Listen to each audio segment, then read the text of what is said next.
안녕하세요. 사연에 빠지다의 DJ 민영입니다.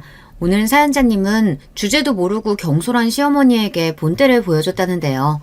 과연 어떤 사연인지 들어보시겠습니다. 오늘도 두 가지 사연 준비되어 있는데요. 끝까지 들어주실 거죠? 그럼 바로 시작해 볼게요. 구독과 좋아요 잊지 말고 꾹 눌러주세요. 안녕하세요. 저는 40대 여자입니다. 저는 얼마 전까지만 해도 여자 나이 40이면 다 끝났다고 생각했어요. 결혼도 했고 아이도 있으니 앞으로 제 인생은 남편 뒷바라지나 하면서 아들들 잘 키우는 거 말고는 특별한 낙이 없을 거라고 여겼습니다. 그런데 제가 잘못 생각해도 한참을 잘못 생각했더군요. 40이든 60이든 나이가 얼마나 들었든 제 인생은 온전히 제 것이었어요. 제가 행복해야 남편도 챙기고 아들도 잘 키울 수 있는 거였습니다. 그 사실을 알게 된 지가 얼마 되지 않았어요. 저에게 그럴 만한 사건이 있었거든요. 결혼한 지 10년이 넘는 세월 동안 제가 남편에게 홀딱 속아 넘어갔더군요. 얼마 전에 있었던 일입니다. 남편이 친구들과 늦은 시간까지 술을 먹고 있다고 해서 제가 술집 근처로 차를 가지고 데리러 갔어요. 결혼하고 지난 10년 동안 저는 항상 그랬었기 때문에 저에게는 별로 어려운 일이 아니었지만 다른 친구들에게 이야기를 하면 술 먹는 남편이 뭐가 좋다고 데리러 가냐고 의아해했습니다. 하지만 저는 제가 하고 싶어서 하는 일이었어요. 그러고 싶어서 운전면허를 딴 거기도 하거든요. 남편이 연애할 때부터 친구들이랑 술을 좋아했어요. 남편이 술은 자주 먹어도 주사가 있거나 실수하는 사람은 아니었는데 딱 하나 술버릇이 술에 취하면 그 장소가 어디든 그냥 잠이 들어버렸습니다. 연애할 때 몇 번이나 술을 먹다가 아무 데서나 잠들어서 연락두절이 된 적이 있었어요. 저는 그러다 큰 사고라도 날까봐 너무 걱정돼서 그때부터 남편이 친구들과 술 약속이 있다고 하면 항상 알아서 데리러 갔습니다. 아들을 임신했을 때도 아들이 어릴 때도 항상 데리러 갔어요. 그랬으니 이제는 남편 친구들이 알아서 남편이 술에 취할 것 같으면 미리 저에게 연락을 해주기까지 했습니다. 그래서 그날도 남편 친구의 연락을 받고 근처 술집으로 데리러 갔어요. 그런데 술집에 도착해서 들어갔더니 남편도 친구들도 술집에 없더군요. 그때였어요. 술집 뒤편 공터에서 익숙한 목소리가 들렸습니다. 남편 목소리였어요. 웬일로 아직 술에 안 취했는지 친구들이랑 담배를 피우고 있는 것 같더군요. 저는 남편을 놀라게 해주려고 인기척을 내지 않고 술집 뒤편으로 들어갔습니다. 그런데 그때였어요. 듣지 말았으면 좋았을 이야기를 듣고야 말았습니다. 아, 이윤식, 이 자식은 장가나는 진짜 기똥차게 잘 갔다니까. 처가 부자인 것도 얄미워 죽겠는데 마누라까지 착해가지고 술 취했다고 하면 매번 데리러 오잖아. 세상에 그런 여자가 어딨냐? 남편 친구들이 제 이야기를 하며 남편에게 장가 잘 갔다고 부럽다고 했어요. 그런데 그 순간 남편이 물고 있던 담배를 바닥에 툭 던지더니 미간을 확 구기더군요. 그러더니 한다는 말이 가관이었습니다. 아, 이 새끼들이 모르는 소리 하고 있네. 내가 부잣집 사위 한번 해보겠다고 얼마나 많은 걸 포기하고 사는 줄 알아? 우리 장인 주말마다 다 불러내서 골프다 모입니다. 매일 끌고 다니잖아. 저는 남편의 격앙된 목소리에 놀라서 그 자리에 바짝 얼어버리고 말았습니다. 친정아버지가 주말에 남편을 자주 불러내기는 하시지만 그때마다 남편도 좋다고 했었어요. 더군다나 아버지께서 남편을 불러내는 이유는 아버지 주변 지인들을 남편에게 소개해주기 위해서였어요. 다 남편이 하는 일에 필요한 사람들이어서요. 남편이 도대체 뭘 참고 산다는 건지 저로서는 이해가 되질 않았습니다.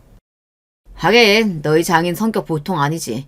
야, 그래도 임마 너 지금 너희 와이프 아니었으면 사람 구실이나 제대로 했겠냐? 너 와이프 만나기 전에 회사에서 잘리기 직전이었잖아. 근데 너 지금 와이프가 너희 거래처 사장 딸이라는 소리 듣고 욕심나서 5년 넘게 사귄 여친까지 버리고 결혼한 거면서 이제 와서 뭘 툴덜거리냐? 우리는 그때 처음 알았잖아. 네가 돈 엄청 좋아하는 거. 남편 친구들은 도대체 뭐가 그렇게 재미있는지 배까지 잡으며 웃어댔습니다. 그 모습에 남편은 욱해서 언성을 높였어요. 평생 가난한 집구석에서 지질이 궁상으로 살아봐라. 돈 안 좋아하고 살 수 있나? 그리고 우리 마누라 봐. 나라면 아주 꿈뻑 죽잖아. 평생 부잣집에서 귀하게 커서 그런지 사람을 의심하는 세포 자체가 없어요. 에이, 여우 같은 새끼. 너 저번에도 출장 간다고 거짓말하고 여자 동창들하고 여행 다녀왔다면서? 부럽다, 새끼야. 부럽냐? 그럼 너희도 순진하고 착한 마누라 어찌 그랬냐? 우리 마누라는 말이야. 내 말이라면 똥으로 매주를 쓴다고 해도 믿는다니까. 사랑이 무슨 필요냐? 평생 장인어른이 벌어둔 돈 펑펑 쓰면서 사는 게 이게 행복이지. 저는 남편의 말에 순간 꿈은 아닐까 싶어 제 뺨을 손바닥으로 때렸습니다. 그 정도로 믿기지 않았어요. 제 두 눈으로 제 두 귀로 똑똑히 들었는데도 그날 본 남편은 지금까지 저와 10년 넘게 살아온 남자 같지 않았습니다. 꼭 다른 사람 같았어요. 그날 밤 저는 그대로 몸을 돌려 집으로 돌아왔습니다. 연신 남편에게 전화가 오는데도 받지 않고 집으로 돌아와 그냥 침대에 눈을 감고 누워버렸어요. 그리고 캄캄한 머릿속에 저의 지난 결혼 생활들이 파노라마처럼 펼쳐졌어요. 제가 지난 10년 동안 도대체 무엇을 위해서 참고 살아온가 싶더군요. 결혼을 하는 게 원래 그런 건 줄 알았어요. 좀 힘들고 속상해도 가족을 위해서라면 참고 견뎌야 하는 줄 알았습니다. 집안의 평화를 위해서요. 그런데 그날 밤 술집에서 본 남편의 모습에 제 모든 신뢰와 믿음은 산산조각이 나고 말았습니다. 남편은 저를 가지고 놀았어요. 그렇게밖에 생각할 수 없었습니다. 사실 저와 남편이 결혼하게 된 건 남편의 열렬한 구애 덕분이었어요. 남편을 만나게 된 건 직장에서였습니다. 저는 아버지가 운영하는 회사에서 근무하고 있었고 남편은 아버지 회사 거래처 영업사원이었어요. 일로 남편이 회사에 자주 왔었는데 그때마다 저와 자주 마주쳤습니다. 그런데 어느 날 남편이 저에게 연락처를 주며 밖에서 한번 따로 보고 싶다고 하더라고요. 그때까지만 해도 남편이 저에게 호감이 있다고는 생각을 못했어요. 그냥 의례적으로 하는 인사라고 알고 지나쳤습니다. 그런데 그 이후로 남편에게 따로 연락이 자주 오더라고요. 자꾸 밥을 사준다고 그러기에 저도 몇 번 거절하다가 자주 보는 사이인데 계속 거절하는 게 미안해서 하루는 약속하고 만났습니다. 밖에서 따로 처음 만난 날 남편은 저에게 고백했어요. 회사에서 처음 저를 만났을 때부터 좋아했다고요. 저는 남편에게 깜빡 속았습니다. 남편은 처음부터 친정 아버지께서 회사 대표라는 걸 알고 접근한 거였어요. 저를 좋아해서 만나자고 했던 말은 시커먼 거짓말이었습니다. 그때의 배신감은 정말 설명할 수 없을 정도로 저에게는 치욕스러웠어요. 저라고 남편의 모든 점이 좋았던 건 아니에요. 사실 남편과 처음 결혼하겠다고 했을 때 아버지께서 반대하셨어요. 저도 남편과 결혼하기 위해 반대까지 무릅쓰고 결혼한 겁니다. 일을 하면서 몇 년 동안 아버지도 남편을 지켜봤기 때문에 성실한 친구라는 건 알고 있었지만 제 짝으로는 많이 부족하다고 생각하셨죠. 처음 제가 남편과 연애를 하고 결혼까지 생각하고 있다고 하자 아버지는 노발대발 난리가 났어요. 이윤식, 그 친구랑 네가 뭘 해? 결혼? 그게 말이 되냐? 그 친구 일 시키기 편해서 내가 좋아하는 거지. 네 짝으로는 가당치도 않다. 그 사람 성실하고 착해. 나한테도 얼마나 잘하는데. 그 정도 성실하고 착한 사람은 세상에 널리고 널렸어. 결혼할 사람은 절대 그렇게 고르는 거 아니야. 집안이며 직장이며 뭐든지 탄탄해야지. 이윤식 그 친구 내가 잠깐 얘기해봤는데 집도 별 볼 일 없는 데다가 회사에서도 평판이 별로야. 이번 분기 영업 실적 안 나오면 잘린다는 얘기도 있어. 아빠야말로 왜 그래. 지금 회사 직원 뽑아? 내 결혼인데 내가 좋아하는 사람이랑 해야지. 직장이든 집안이든 그런 게 다 무슨 소용이야. 그때 일을 생각하면 지금도 후회가 돼요. 그 정도로 제가 순진했습니다. 아버지 말대로 결혼은 더 많은 걸 보고 신중하게 생각했어야 했는데 제가 너무 경솔했어요. 심지어 저는 아버지에게 남편을 도와달라는 말까지 했어요. 내가 좋아하는 사람인데 아빠가 예쁘게 봐서 더 좋은 자리 갈 수 있게 도와줄 수도 있는 거잖아. 우리 회사에 자리 하나 만들어줘도 되고.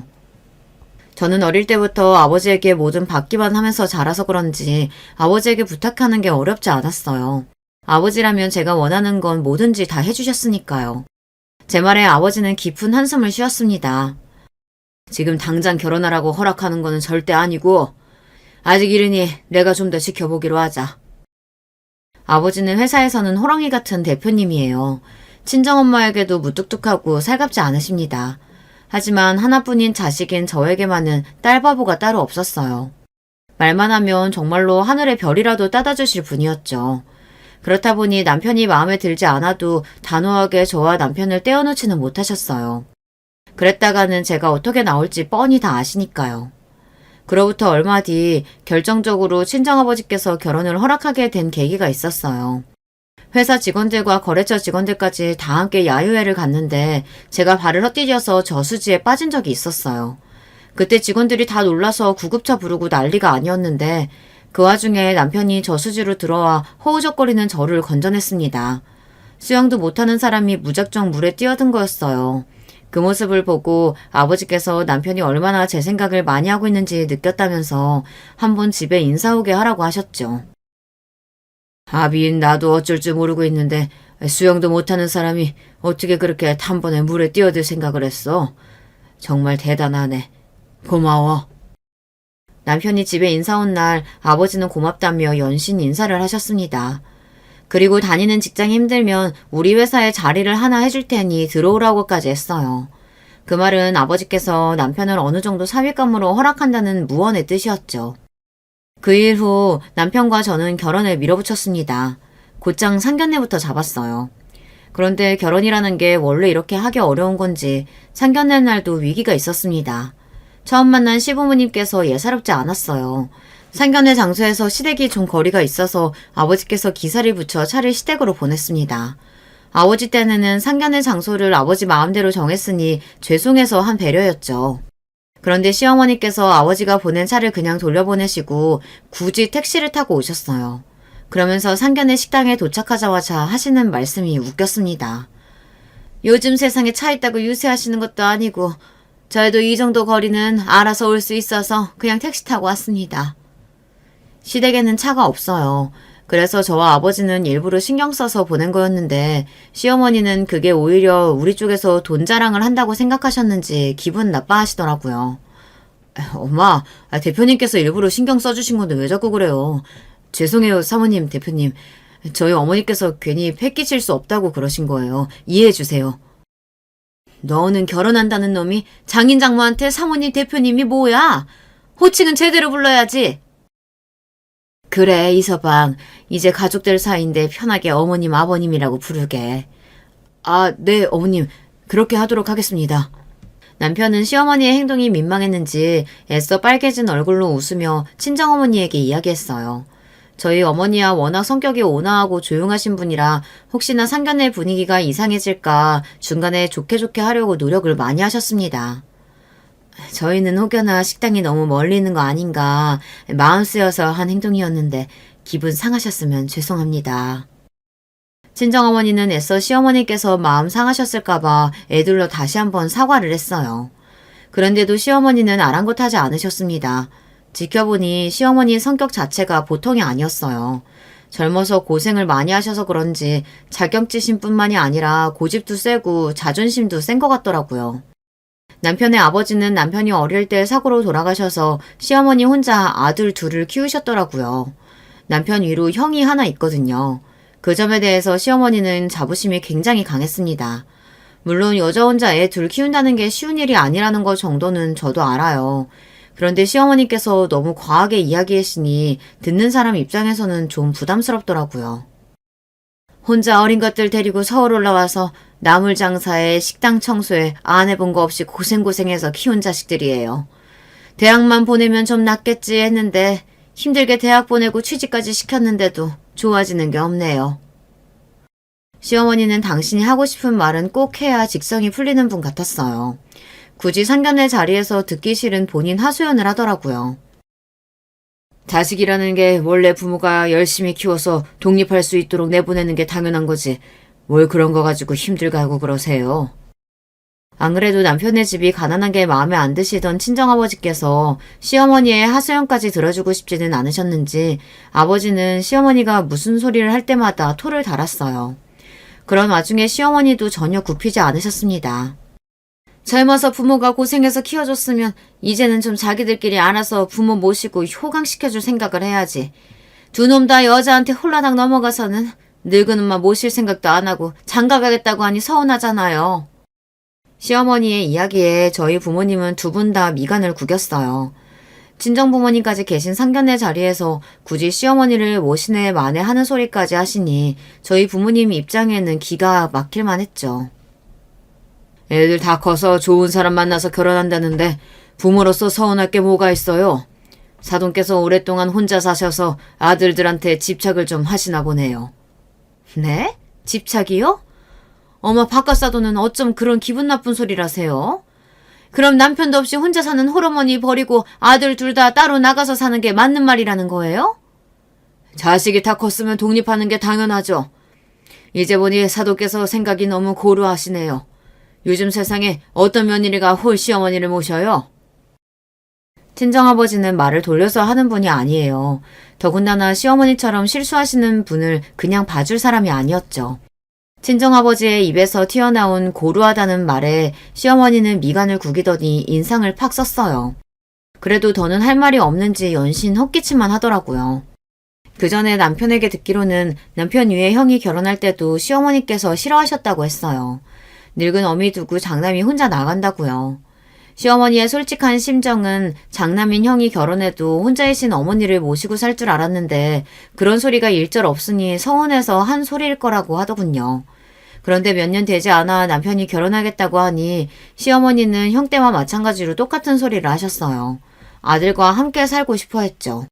저도 시어머니의 말에 순간 당황했지만 큰 문제는 아니라고 생각했어요.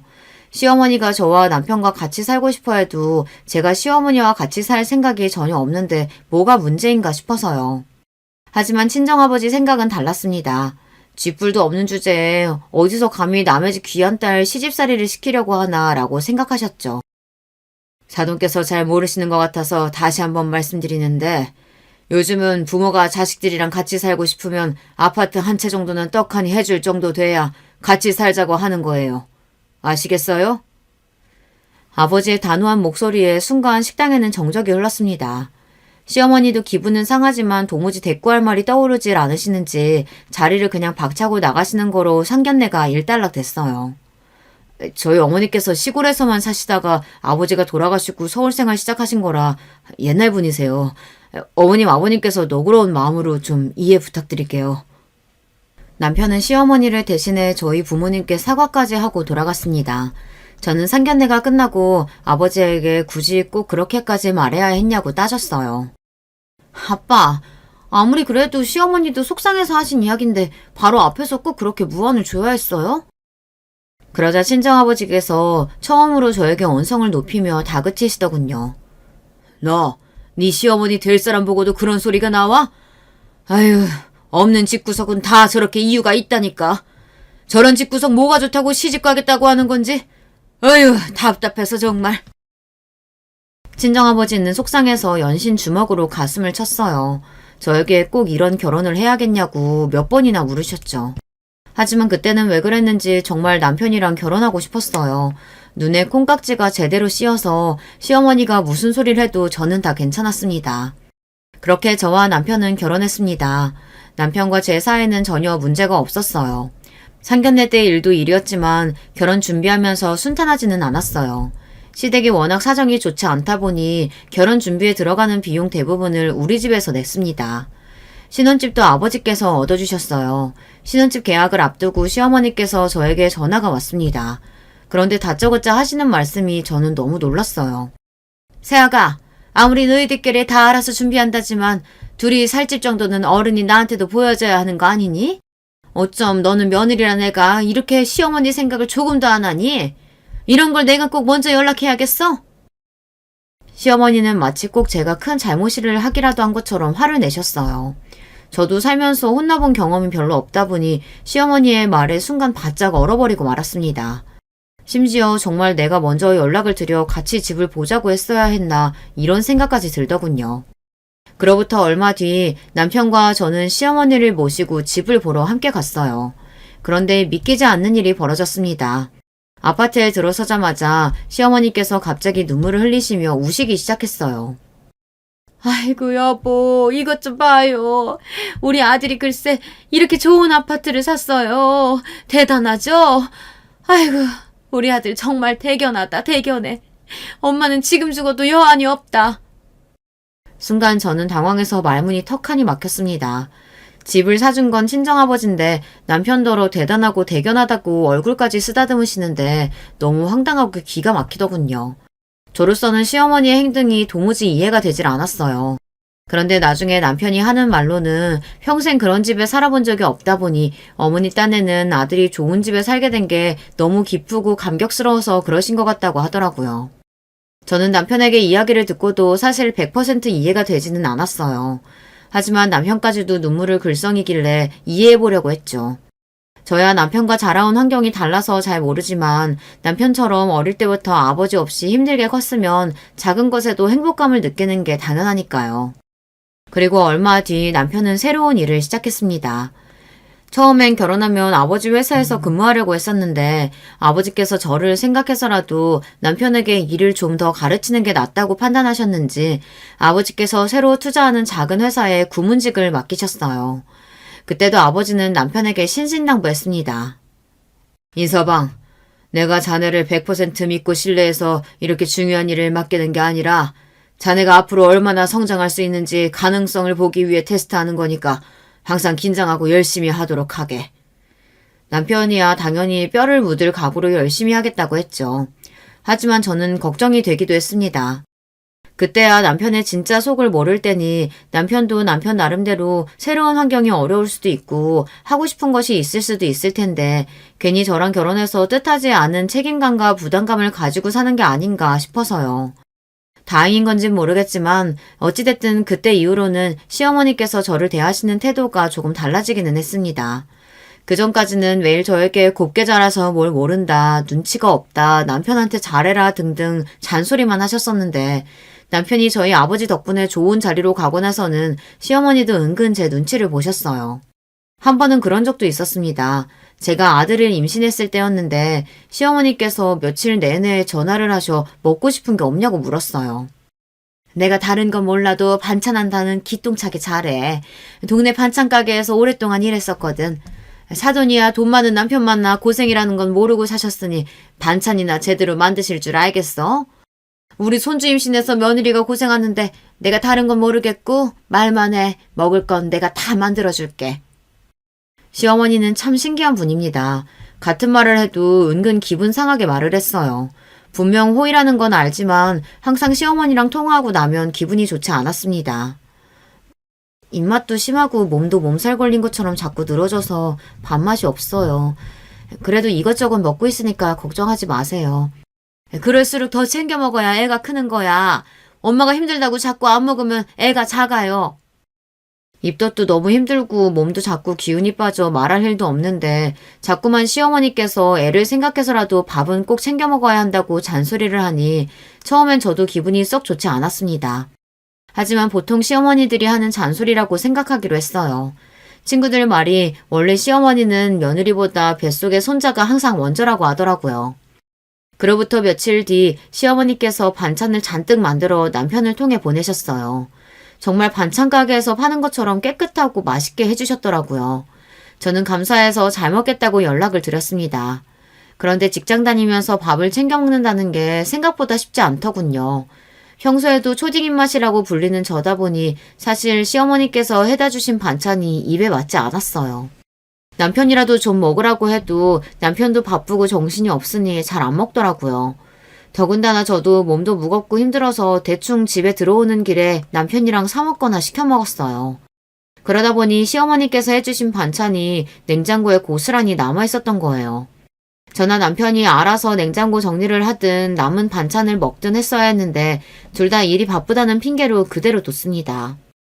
그러던 중 시어머니께서 또 반찬을 잔뜩 해서 우리 집에 오셨다가 냉장고에 남은 반찬을 보게 되신 거죠. 그 일로 시어머니는 저에게 삐져서 그날 싸온 반찬과 냉장고에 있던 반찬들까지 몽땅 다 가져가 버렸습니다. 기껏 힘들게 만들어서 바리바리 싸다 줬더니만 하나도 안 먹고 썩을 때까지 냉장고에 두는 건 도대체 무슨 생각이니? 새아기, 네가 없이 살아본 적이 없어서 아까운 줄을 모르나 본데 그게 다 좋은 재료로만 신경 써서 만든 것들이야. 사람 성일 무시해도 유분수지? 내가 다시는 반찬해오나 봐라. 어머니 죄송해요. 제가 워낙 초딩 입맛에 입이 짧아서 반찬 같은 건 잘 안 챙겨 먹어서요. 힘들게 해주셨는데 죄송합니다. 저도 제가 잘못한 건 알아서 금방 인정하고 시어머니께 잘못했다고 했어요. 그래도 시어머니는 화가 풀리지를 않으셨는지 연신 씩씩거리며 저에게 화를 냈습니다. 네가 아무리 입도 짧고 안 먹어도 뱃속에 우리 손주는 아니잖아. 엄마가 돼서 애를 먼저 챙겨야지. 요즘 애들은 아무튼 자기밖에 모른다니까. 이래서 애는 오냐오냐 키우는 게 아닌데 외둥이라고 얼마나 버릇없이 키웠으면 여자애가 저 모양인지. 엄마, 그만 좀 해. 우리가 해달라고 한 것도 아니고 엄마가 마음대로 해줘놓고 왜 그렇게 생색을 내. 우리가 알아서 정리할 테니까 그냥 두고 가세요. 제 표정이 점점 어두워지자 남편도 신경이 쓰였는지 애써 어머니 앞에서 제 편을 들었습니다. 그러자 시어머니는 더 화가 나서 씩씩거렸어요. 다시는 반찬이고 뭐고 안 한다고 소리를 질렀어요. 시어머니의 행동에 저도 모르게 순간 눈물이 왈칵했습니다. 이 나이까지 살면서 우리 부모님한테도 싫은 소리 안 듣고 자랐습니다. 그렇다고 시어머니 말처럼 제가 막무가내로 버릇없이 큰 건 절대 아니에요. 한두 번도 아니고 시어머니께서 자꾸만 말끝마다 있는 집에서 컸다는 둥, 외동이라 버릇이 없다는 둥 이런 식의 이야기를 하시니 저도 욱하더라고요. 하지만 남편을 봐서 참았습니다. 시어머니에게 제가 안 좋은 소리를 들을 때마다 남편이 항상 제 편을 들어줘서 저에게 미안하다고 어머니가 뭘 몰라서 그런 거니 이해해달라고 항상 그랬거든요. 그런데 그런 말이 남편의 진심이 아니었습니다. 다 제 앞에서 잘 보이기 위한 연기였어요. 사실 시어머니와의 일 말고도 그 이후에도 제가 남편의 말만 믿고 형님네까지 도와준 게 한두 번이 아니에요. 아주버님께서 형님이랑 작은 분식집을 하고 있었는데 장사가 안 됐어요. 그래서 그대로 장사를 할지 업종을 바꿀지 고민이 많았습니다. 그런데 어느 날 남편이 뜬금없이 저에게 프랜차이즈 대리점을 하면 돈이 많이 드냐고 슬쩍 물어보더라고요. 요즘은 분식도 체인점이 많아서 그냥 동네에서 이름도 없이 해봐야 영 장사가 안 된다네. 체인점하고 경쟁해서 이길 수가 없대. 왜? 아주버님이 프랜차이즈 대리점 하고 싶으시대? 아무래도 음식 맛으로 승부 보기 어려우면 체인점이 나을 수도 있지. 남편이 아주버님 걱정하는 거야 당연한 일이니 저도 적당히 분위기를 맞췄습니다. 사실 저도 아주버님 가게에 가서 몇 번 음식을 먹어봤지만 학교 앞이라 그런 데로 장사가 됐던 거지 또 가고 싶은 정도의 맛은 없었어요. 그치? 내가 돈이라도 좀 있으면 떡하니 도와줄 텐데 애도 둘이나 있는데 걱정이다, 걱정이야. 남편은 저에게 은근 아주버님이 월세도 못 내고 있다며 힘들어한다는 이야기를 전했어요. 조카가 피아노도 하고 싶고 태권도도 하고 싶다고 하는데 형편이 안 좋아서 보내주질 못하나 봐. 형이 엄마한테 좀 도와줄 수 있냐고 물어봤다는데 엄마야 당연히 아무것도 없지 뭐. 당시에 제 아들이 5살 정도 됐을 텐데 저희는 영어 유치원에 보내려고 원서를 낸 상태였어요. 친정 부모님께서 요즘은 무조건 영어 유치원에 보내야 한다고 하시면서 교육비를 지원해 주셨거든요. 그런 상황에 아주버님네는 남들 다 다니는 태권도 학원도 못 보낸다고 하니 동생으로서 남편이 속상할 것 같기는 했어요. 아무리 시댁 식구라도 저도 가족이다 보니 남편의 말이 자꾸만 신경 쓰이기는 쓰였습니다. 그래서 주변 아는 지인을 통해 아주버님과 형님을 도와줄 방법이 없을까 생각해봤습니다. 그런데 제가 아는 언니 중에 프랜차이즈 본사에 다니는 언니가 있었는데 그 언니네 브랜드 대리점이 웬만해서는 망하지 않는다고 하더라고요. 제가 말만 하면 좋은 자리를 하게 해준다고 했어요. 저는 고민하다 아주버님을 도와드렸습니다. 아빠 찬스를 좀 썼습니다. 아주버님이랑 형님도 가족인데 힘들 때 좀 도와줄 수도 있지 뭐. 대리점 보증금이랑 인테리어 비용만 아버지가 좀 도와주세요. 지금 생각해도 제가 왜 그랬는지 모르겠어요. 호구도 이런 호구가 없습니다. 졸지에 남편 직장은 물론이고 시아주버님 가게까지 제가 책임졌어요. 내가 딸내미를 시집 보낸 건지 아들놈을 하나도 입양한 건지 모르겠다. 이제는 하다 시댁 식구들까지 먹여 살리냐? 사람이 속이 편해야 일도 열심히 하는 건데 시댁 식구한테 자꾸만 힘든 일이 생기니까 이서방이 일에 집중을 못하잖아. 이것도 다 남편 잘 되라고 하는 내조니까 아빠가 좀 이해해 주세요. 아이고 열려놨어. 이서방이 그래도 옛날보다 일도 열심히 하고 너한테도 잘하니까 그거 보고 내가 도와주는 거야. 너희 시댁 식구들이 행여나도 힘들게 하고 못살게 굴면 얄짤 없을 줄 알아. 아버지는 언제나 저의 든든한 버팀목이었습니다. 제가 뭘 해달라고 하든지 그 부탁이 무리한 부탁이더라도 뭐든 다 들어주셨으니까요. 그래서 저는 더 아버지에게 죄송했어요. 남편 하나 잘못 만나서 저희 부모님께마저 못할 짓을 한 것 같아서요. 당시에 저는 시댁이 예쁘다기보다 저에게 잘하는 남편이 좋았습니다. 결혼하고 지난 10년 동안 남편은 제 앞에서는 누구보다 좋은 남편이었고 아들에게는 좋은 아빠였어요. 절대 그 모습이 거짓이었다고는 도무지 상상하고 싶지 않았어요. 저는 지난 10년 동안 함께 살았던 남편을 떠올리며 한 번 더 남편을 믿어보고 싶었습니다. 술자리에서 술에 취해 남자들끼리 무슨 소리를 못하겠나 싶기도 해서 진실을 알아보기로 했어요. 정말 남편이 저를 만날 때도 5년 넘게 만났던 여자친구가 있었는지, 그런데도 오로지 저의 배경만 보고 일부러 접근한 건지 확인하고 싶었습니다. 저는 사람을 시켜서 남편에 대해 좀 알아봤어요. 제가 알던 남편의 모습이 진짜인지 확인하고 싶어서요. 그런데 제가 알던 남편의 모습은 철저히 만들어진 가짜였습니다. 그때 술집에서 제가 들은 말은 다 사실이었어요. 남편은 오랫동안 사귀면서 결혼을 약속한 여자가 있었는데도 아버지 회사에 왔다 갔다 하며 제가 아버지의 친딸이라는 사실을 알고 일부러 저에게 접근을 한 겁니다. 더군다나 지난 10년 동안 철저하게 저를 속이며 외도를 계속 지속해왔어요. 일정하게 만나던 여자가 있었던 게 아니라 저에게는 매일 출장이다 회식이다 거짓말하며 이 여자 저 여자 많이도 만났더라고요. 거기다가 아버지께서 운영해보라고 한 회사에서 돈도 꽤 많이 빼돌렸더군요. 그 돈을 시어머니와 아주버님 앞으로 일정하게 보내고 있었어요. 저는 순간 간신히 붙잡고 있던 이성의 끈이 끊어지는 것 같았습니다. 저는 지난 10년 동안 남편에게 이용당한 거였어요. 저는 달라져야만 했습니다.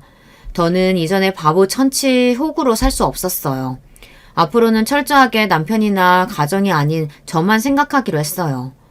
그로부터 얼마 뒤 때마침 남편의 진짜 모습을 확인할 수 있는 기회가 저에게 생겼습니다. 저는 퇴근하고 들어온 남편에게 할 이야기가 있다고 했습니다. 남편은 예사롭지 않은 제 표정에 무슨 일이라고 걱정스럽게 물었어요. 아주 다정한 얼굴로 말이죠. 아버지 회사가 망했어. 아버지 회사가 망했어. 조만간 아버지 앞으로 된 재산 다 정리될 거야. 그랬습니다. 친정에 일이 좀 생겼어요. 아버지께서 회사를 정리하기로 하셨습니다. 그게 무슨 소리야? 장인어른 회사가 왜 망해? 당신은 명색이 아버지 회사 계열사 운영한다는 사람이 그것도 몰라? 암튼 조만간 당신 회사도 정리될 거니까 그런 줄 알고 마무리 알아서 잘해. 괜히 책 잡힐 일 만들지 말고. 제 말에 남편 얼굴은 사색이 됐습니다. 하얗다 못해 허옇게 떠올랐어요. 그러더니 갑자기 자리에서 벌떡 일어나 허둥지둥 하더군요. 그러더니 한다는 소리가 기가 막혔습니다. 말도 안 돼. 아버님은 도대체 일을 어떻게 하셨길래 이런 사달을 만드신 거야? 아, 미치겠네 정말. 남편은 주먹으로 식탁을 내리치며 계속 소리 질렀어요. 그러더니 핸드폰을 가지고 급하게 어디론가 전화를 걸더니 나가려고 했어요. 저는 남편을 붙잡았습니다. 어디를 가냐고요. 당신 내 얘기 못 들었어? 지금 이런 상황에 나만 두고 나가면 어떡해. 나 무섭단 말이야.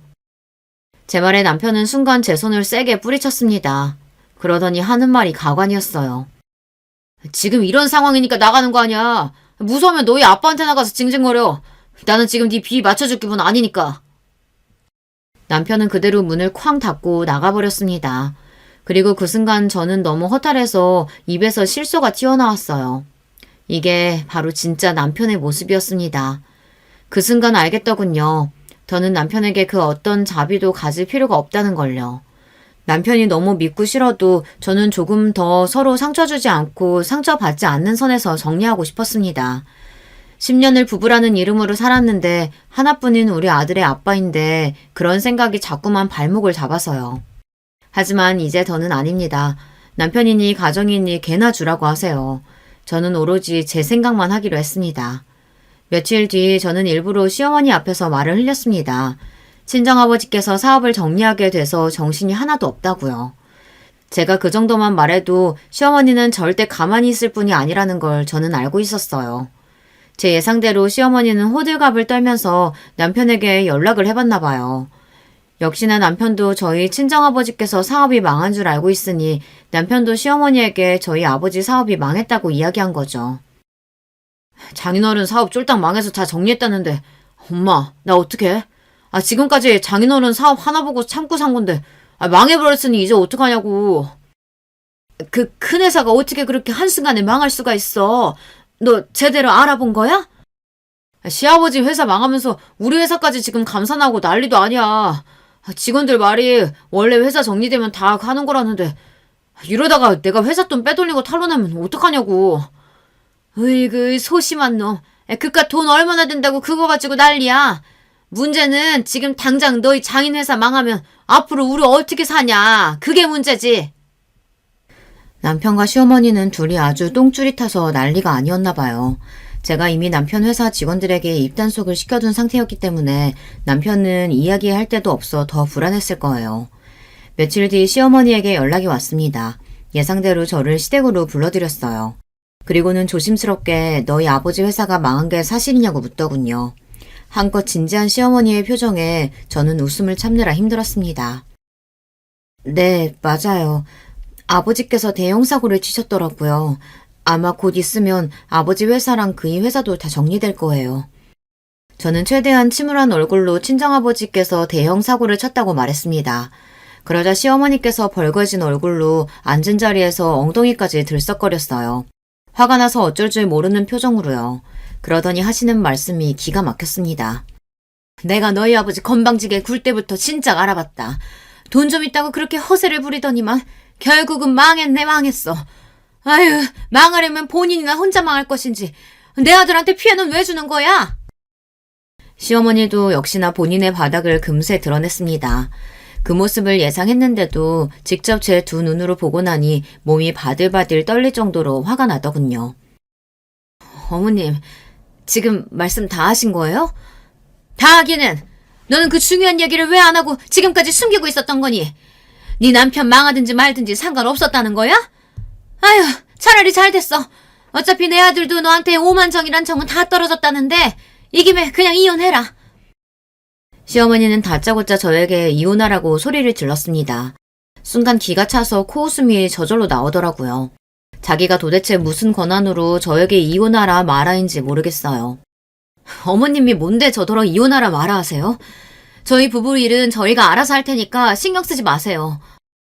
저도 지금까지 살면서 시어머니라면 아주 치가 떨립니다. 전에야 남편과 결혼해서 산 세월이 있으니 애를 생각해서라도 참고 살아보려고 했는데 더는 아니에요. 저도 참을 만큼 참았습니다. 저는 앞으로 또 언제 시어머니와 만날 수 있을지 모르니 일부러 이 기회에 할 말 다 하자 싶었습니다. 그 아비의 그 딸이라고 싸가지 없는 것도 유전이니? 어디 감히 시어머니 앞에서 버럭버럭 대들어? 너희 아버지가 아직도 그 잘난 사장인 줄 알아? 끈떨어진 연주제에 어디서 큰 소리야? 시어머니는 역시나 본색을 그대로 드러냈습니다.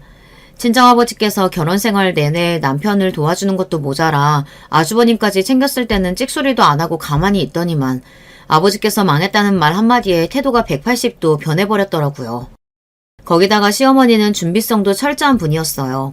갑자기 자리에서 벌떡 일어나더니만 서랍에서 웬 종이봉투를 꺼내더군요. 그러더니 저더러 다짜고짜 도장을 찍으라고 했습니다. 너 같은 며느리 더는 필요 없으니까 여기 이혼 서류에 당장 도장 찍고 내 손주 내놓고 나가. 사람이란 참 간사합니다. 그 와중에 시어머니는 이혼 서류까지 미리 준비해두고 남편 이름에는 도장이 다 찍혀있더군요. 거기다가 손주까지 놓고 나가라고 저에게 엄포를 놓더군요. 저는 어이가 없어서 실소가 흘러나왔습니다. 제 미소에 시어머니는 미간을 잔뜩 찌푸리더니만 지금 웃음이 나오냐고 저에게 소리를 또 질렀어요. 손수 이혼 서류까지 준비해주시고 고맙네요. 그 인간이랑 이혼할 생각하니까 저도 모르게 웃음이 절로 나오네요. 좋아요. 저도 바라던 바예요. 도장 바로 찍어드릴게요. 대신 우리 준혁이는 절대 안 돼요. 내 새끼는 내가 데려갈 거예요. 쥐뿔도 없는 년이 애를 어떻게 데려간다 그래? 너 잊었나 본데 너 이제 거지야. 평생 너 뒤치다거리만 하던 부모도 망한 마당에 네가 무슨 수로 애를 키운다 그래?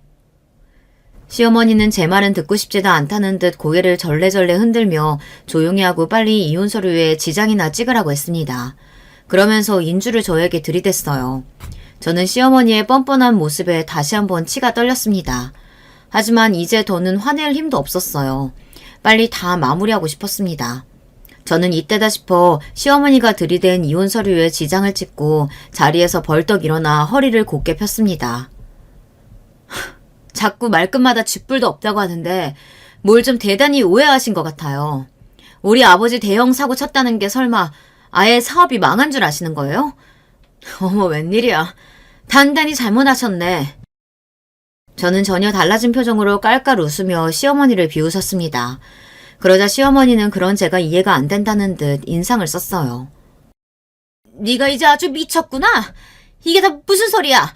너희 아버지 망한 거 내가 다 아는데. 망한 게 아니라 최근에 외국계 유명 기업에서 아버지 회사를 1,000억에 매각했어요. 동남아 전역의 아버지 회사에서 만든 브랜드가 매장에 쫙 깔리기로 했거든요. 그래서 아버지 회사 팔기로 한 거예요. 그랬습니다. 아버지께서 의류 사업을 크게 하셨는데 아버지 회사에서 새로 런칭한 브랜드가 동남아랑 중국에서 유명해지며 아예 외국계 회사에서 매각 제의가 들어왔어요. 동남아 전역과 중국에 매장을 만든다고요. 아버지도 이제 연세도 있으시니 쉬시면서 자식들 편하게 살게 해주시겠다고 곧바로 매각을 결정하셨습니다. 이제 어머니와 여행도 다니고 주말 농장 같은 것도 하면서 편하게 살고 싶으시다고요. 그 소식을 알게 되자마자 저는 머릿속에 계획이 번뜩였어요. 남편에게 한 방 제대로 먹이고 이혼할 명분을 찾고 있었는데 이것만 한 게 없다 싶었죠.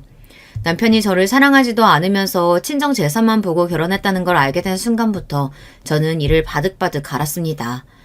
어떻게 하면 남편과 시댁 식구들에게 절망감을 안겨주고 영원히 빠이할 수 있을까 싶어서요. 그래서 일부러 아버지가 사업이 망한 것처럼 몰고 간 겁니다. 사랑 없이 재산만 보고 결혼한 인간이 가난해진 저와 더 살고 싶을 리 없으니까요. 이게 다 무슨 소리야? 1,000억 매각이라니? 그런 중요한 얘기를 왜 이제야 해? 너희 집안 망한 거 아니었어? 망하기는 우리 집이 왜 망해요?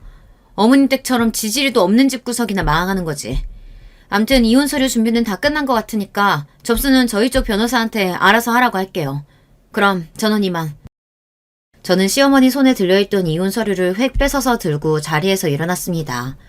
제 행동에 시어머니는 안절부절 난리가 났어요. 그러더니 핸드폰으로 남편에게 전화를 걸려는 것 같더라고요.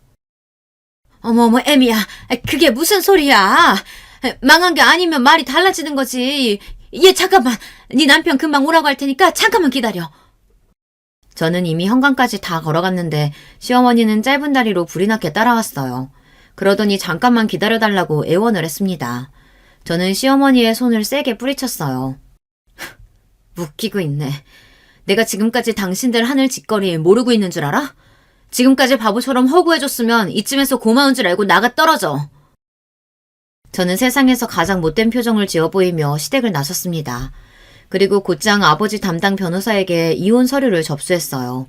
저는 속이 다 시원했습니다. 그 이후 어떻게 됐냐고요? 남편 회사는 아버지 회사가 매각되면서 자연스레 정리됐어요. 회사의 다른 직원들은 대부분 인계돼서 외국계 회사로 합병이 됐습니다. 남편만 제외하고 말이죠. 그리고 시아주버님이 운영하던 프랜차이즈 분식집도 정리했습니다. 당연히 친정아버지께서 투자한 가게인데 이혼하면 정리가 되는 거죠. 그리고 저와 남편이 살던 집도 내놓고 저는 아들과 함께 친정으로 들어왔습니다. 저와 남편의 이혼이 아들에게는 갑작스러운 일이라 혼란스러워하는 것 같긴 하지만 차차 지내다 보면 아들도 부모 입장을 이해할 거라고 믿어요. 그때까지 제가 잘 챙길 거니까요. 당연히 남편이랑 시댁 식구는 노발대발 난리가 났습니다. 심지어 남편은 제 앞에서 무릎까지 꿇고 저에게 이혼을 보류해달라고 빌었어요. 여보, 당신이 알고 있는 게 뭐든 다 오해야. 난 처가 돈만 보고 당신이랑 결혼한 거 아니야. 난 당신 사랑해. 그러니까 이혼하지 말고 우리 다시 행복하게 살자. 남편의 찌질한 모습을 보는데 제 지난 인생이 송두리째 다 후회가 되더군요. 저도 남편이 어떤 인간이든 참고 살다 보면 지난날의 아픔도 다 잊혀지고 사라질 거라고 기대했어요. 그런데 아닙니다. 저는 남편을 절대 용서할 수 없었어요. 사랑 같은 소리 하고 있네. 이미 이혼 서류 접수됐으니까 날짜 맞춰서 법원에나 잘 나와. 그리고 우리 준혁이 데려가겠다고 괜한 수작 부릴 생각하지 말고. 내가 벌써 당신이 지금까지 나랑 살면서 외도하고 우리 아버지 돈 횡령하고 그거 시댁에 갖다 준 증거 다 찾아서 법원에 같이 냈으니까. 저는 다신 찾아오지 말라고 엄포를 놓고 남편을 내쫓아 버렸습니다. 남편은 끝까지 제 바지가랑이를 잡으면서 살려달라고 울부짖었지만 소용없었습니다. 제발 여보, 당신이 날 어떻게 생각하든 한 번만 용서해주면 내가 평생 당신의 개로 살게. 그러니까 제발 이혼만 보류해줘. 개 같은 소리 하고 있네. 당신이야말로 그만 월월 짓고 내 집에서 나가. 저와 남편은 장장 1년에 걸친 소송 끝에 이혼하고 완벽한 남남이 되었습니다. 이혼하는 과정에서도 입에 담기도 싫을 정도로 더러운 일들을 많이 겪었어요. 남편이 순순히 이혼 안 해주려고 발악을 했거든요. 그 과정에서 저는 남편과 시댁 식구들에게 조금의 미련도 남지 않을 정도로 오만 정이 다 떨어졌습니다. 결국은 저는 조금의 재산도 뺏기지 않고 남편과 이혼했습니다. 아들 양육권도 당연히 제가 가져왔고요. 남편의 횡령 혐의도 확인돼서 남편은 벌금형까지 받았습니다. 그렇게 저의 10년 결혼 생활이 막을 내렸습니다. 사실 이혼 소송을 하는 지난 1년 동안 저는 피가 말릴 정도로 힘든 전쟁을 치렀어요. 세상의 모든 사람이 싫어질 정도로 쉽지 않은 일이었습니다. 하지만 이혼을 통해 잃은 것만 있는 것은 아니에요. 나에게 정말 소중한 것, 내가 원하는 것, 그게 무엇인지 정확하게 알았어요. 이제부터가 정말 시작이라는 느낌이 듭니다. 저는 앞으로 저와 저의 아들의 인생만을 생각하며 앞만 보고 달려가기로 했어요. 저에게는 누구보다 든든하고 누구보다 감사한 부모님이 계시기 때문에 뭐든지 해나갈 수 있을 거라는 확신이 듭니다. 저에게 앞으로 기죽지 말고 뭐든 해나갈 수 있을 거라는 응원의 글 여러분께서 댓글로 남겨주시면 저에게 많은 힘이 될 것 같습니다. 끝까지 저의 이야기 들어주셔서 너무 감사해요. 저의 사연이 어떤 분들에게는 큰 힘이 될 수 있기를 바라겠습니다. 감사합니다. 여러분, 두 번째 사연 시작하기 전에 좋아요, 구독 꼭 눌러주실 거죠? 그럼 두 번째 사연 바로 시작합니다. 안녕하세요. 저는 일남 일녀를 둔 60대 할머니입니다. 최근 1년 사이 저의 행복은 지옥에서 되찾아온 딸과 함께 마크라메 공방을 다니는 것이랍니다. 그날의 상처로 딸이 아직 말은 하지 못했지만 마크라메를 배우기 시작하며 외부와 소통을 시작했어요. 밖에 나가는 게 두렵기만 하던 딸이 조금이지만 한 발씩 밖으로 나서는 모습을 보면 눈물이 앞을 가립니다. 거기다 딸의 분신이기도 한 손녀가 막 걸음마를 시작해 정말 세상의 행복이 다 우리 집으로 몰려든 건 아닐까 싶은 생각이 든 정도입니다. 하지만 이런 행복을 손에 넣기까지 정말이지 너무 많은 일들이 있었어요. 저와 남편은 대학 시절 처음 알게 됐습니다. 제 나이 또래가, 그것도 여자가 대학을 졸업한다는 게 당시엔 보통 일이 아니었어요. 제 고등학교 동창들 중에서도 졸업만 겨우 한 친구들이 대부분이었죠. 하지만 당시 제 꿈은 학교 선생님이 되는 거였어요. 그래서 집안 반대에도 불구하고 대학 진학을 했습니다. 남편은 경영학 전공이었는데 대학 동아리 모임에서 알게 된 친구로부터 소개를 받았어요. 남편 집은 사업체를 여럿 운영하고 있었어요. 지금 말로 금수저 정도까지는 아니더라도 은수저는 되지 않았을까 싶네요. 남편은 야망도 컸고 그에 맞는 능력도 있는 남자였죠. 항상 모든 일에 자신감이 넘치고 자신이 하는 일엔 확신이 강한 사람이었죠. 제게 전혀 없는 그런 모습에 매력을 느낀 저는 남편의 데이트 신청에 흔쾌히 동의했고 그것이 시작이었습니다. 물론 사귀는 동안 싸움도 정말 많았어요. 남편과 저는 성격이 정반대였거든요. 특히 무슨 섭섭한 일이 있을 때 남편은 그 자리에서 바로 얘기를 하는 편이라면 저는 꾹 참았다가 한 번에 터뜨리는 편이었거든요. 그래서 남편이 저를 향해 너무 답답하다고 말했습니다. 남편과 제 사이엔 딸과 아들 하나씩 있었어요. 딸아이가 첫째, 둘째가 아들이었죠. 오늘 이야기의 주인공이기도 한 제 딸은 어릴 때 가장 좋아했던 장난감이 피아노였어요.